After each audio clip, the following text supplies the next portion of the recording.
You're watching The Ready Writer, a show where I get to speak to writers of all different genres, mediums, and experiences. The Ready Writer. Are you ready?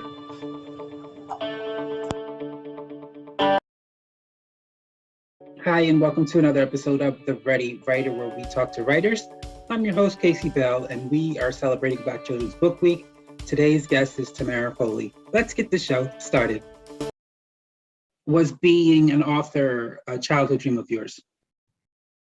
Being an author wasn't a childhood dream of mine. It was really a career dream of mine. It's something that I wanted to do. I had a dream of writing one children's book. When did you get to, what point in your life did you realize this was a career dream of yours? I had been in the education field at that time for over 20 years. And I just felt like that was something I wanted to do. Seeing books, we, of course, being in a school system, we buy lots of books, meeting other authors, just something I had a curiosity about. How did you go about finding out how to publish this, your first book? Well, my first book, I had a business coach at the time, and she had published one book. And so she kind of helped me somewhat through the journey, not all the way, when I published my children's book. Prior to that, I had published a non-children's book through the traditional route. So my children's books, like I said, I had a business coach, and then I sought out assistance from Crystal Swain Bates. And so she helped me finish the publishing process. What were some of the things you learned throughout the process of publishing that was new to you? Can you repeat the question? What were some of the things you learned about publishing a book that you didn't realize you needed to know? Oh, there were a lot of things. One is, I think the biggest thing for me was having to, as a self-publisher, having to maneuver everything, having to make sure every piece of the puzzle was together. Secondly, one of the biggest challenges for me was marketing, because I had no clue about marketing. I didn't know how to do it. So I had to take a lot of classes. I had to learn. And so that was something that was just new, because that wasn't in my toolkit. Awesome. So what is the name of the book? I think I see her behind you. Yeah, so I have 3 books. Cassie's Big Change, How COVID-19 Changed the Way We Learn. The latest one is Cassie's Big Change, Going from the Living Room to the Classroom. And in about a week, there's another book you see behind me, Exploring My Emotions, a 45-day journal for elementary school age children. And I also have Cassie's Big Change, a coloring and activity book series. So talk about the 45-day journey. What exactly is that about? And how does that help? It seems like it's a self-help book for children. It is a 45-day journal for students to really work through their emotions. Every day a child for 45 days can go through, and there's an emoji on each page so they can check in with how am I feeling today. There's a word of the day, and we give them a suggested word of the day, but allow them that, hey, if it's not a word that you're feeling right now, then put your own word. It's a way for them to exercise their writing skills, and also a way for them to dream and to think about, what might I do in the future? What are some dreams that I have? What are some things that I might want to do? So it gives them just a variety of things. It's also has 7 different themes throughout the journal. So it's a way for them to talk about their emotions. It's a way for them to be self-aware. It's a way for them to also make some decisions about what I might want to do. Now, of course, children at the elementary age may be saying, I make a decision today, but in a couple days, it might be a different decision, or a couple hours, it may be even a different decision. But it's really just a way for them to learn how to manage their emotions and to know that however they're feeling, they have supports, and then they can actually talk about who their supports are. Is it my mom? Is it my dad? Is it my friend? But just knowing that all of those things are available to them. I like that you chose to write a book. I think most times when people say children's book, their only thought is fantasy and fiction. And I think we forget children have emotions and problems just like adults do, and just like adults have self-help books and ways to cope. There should be more children's books out there. It's the same, that teach children how to live and grow up. And so thank you for taking the time to do something like that. Thank you. I can see, Cassie, that is a series. Is there more coming? Are you working on more? I am definitely working on more Cassie books. So I have a team of children also that are kind of I go to them, my support group, and I go to them and say, well, what do you think about this? What do you think about these ideas? Because as adults, I might think that my idea is wonderful, but for a child, it may be something different. So I always want to get the children's viewpoint. And so I did that and spent a lot of time doing that throughout all the books. So, and had more of a group when writing the journal. So I think that's peer groups review and peer group support is important. So as I'm writing my next book, it's really written. It's in its first draft form.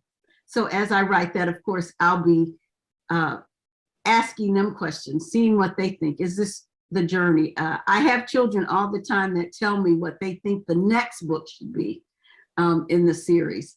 But I'll be writing, adding to this book, and it's really about Cassie, her family, and them being able to travel.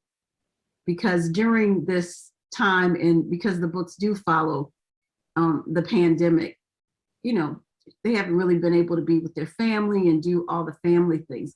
So this will be an opportunity for Cassie and her family to travel. Plus, of course, we'll be touching on the social emotional skills throughout the book. Well, since you're talking about the pandemic, how was it for you doing the marketing? Because even though some stores are reopening, we are still more limited now as authors than we were prior to the pandemic, as far as book signings, as far as visiting bookstores, as far as doing book festivals and things of that nature. What things were you doing differently to market, being that those avenues were not as freely available? I was more on virtual book fairs, virtual, things. And because I also am a caregiver to my 97-year-old mother, I had to be very careful. So I've only done a couple of in-person visits because of that. And so I've done more virtual, more calling, more, having like conversations that we're having, doing podcasts, just trying to get the information out there without having to necessarily go in person, because I have to think of the health, safety, and well-being of my mom. Yes, of course. So being that you now have experience in publishing books, what advice would you give someone who's starting out? One of the things that I would tell them, if you don't know what you're doing, please get some assistance and talk to someone who's already done it. Don't listen to people who've never done it give you their opinion. Secondly, I would tell them that don't rush the process, because it is a process. And when I first was in the process of publishing my first children's book, of course, I wanted it to be ready right now. I wanted it to, I was one of those that was trying to hurry the process. And I learned a lot of lessons from that. So I would tell somebody not to do that, but I would also tell them to be diligent in getting it published, and to know that It is a journey, and there's a lot of work, but it's very rewarding. When I visit children, whether it's virtually reading to them or whether, in person, they always want to know, are you famous now? Their impression. And it just warms my heart to think that, they think, oh my gosh, who is this lady? And so I love that. And I love that they always want to share what they think about the book. And they always want to share what they liked about the book, and then always give me something that they think should be, in the next book. So I think being an author, you definitely have to be diligent. You have to know that it's a process and a journey, and you have to know that don't take 2 or 3 years to publish. Get it done, because getting it published it's not ever going to be perfect. You might want to change some things later. You might want to say, oh, I like that cover then, but now I want to have a new cover. But don't just delay it. Go ahead and do it. And I think once you do, you'll be happy, and you can always make changes later. You can always revise. You can always, people do it all the time, but we never think about it. You can make a new version of the character, and it's okay. Yes, well, thank you so much for that encouraging words. I agree with all of it. Definitely the process part, not rushing it, and then not being so perfect that you don't publish it at all. So right. It's a balance of not waiting too much time, taking too much time, and not rushing it.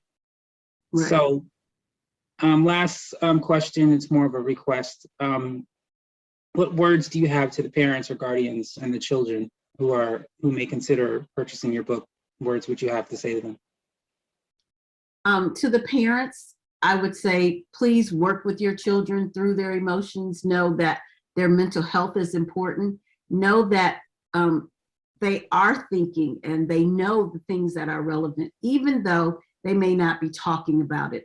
But we have to make sure that we're talking with them, encouraging them to talk. And if they don't want to talk, encourage them to write, to draw, but some way to express themselves. And that's what Cassie's Big Change series does. And it talks about conversations, and at the back of the books, there are questions to initiate those discussions if parents are having difficulty asking questions, or if they find their children are not opening up. It's a great way to have those conversations through discussion of a book, because it's a different character, and so they can put themselves there without really saying it's me, but they can use Cassie the character in expressing themselves. To the children, I would say enjoy the journey. Cassie is just like you. Cassie is going to school. Cassie has different feelings. Cassie has ups and downs. Cassie is not always happy. It's not always a great day for her, but certainly Cassie has the love and support of her family, her teachers, and her friends. And so hoping that all children have a support system, and that they feel like there's someone that they can go talk to if they are having difficulty.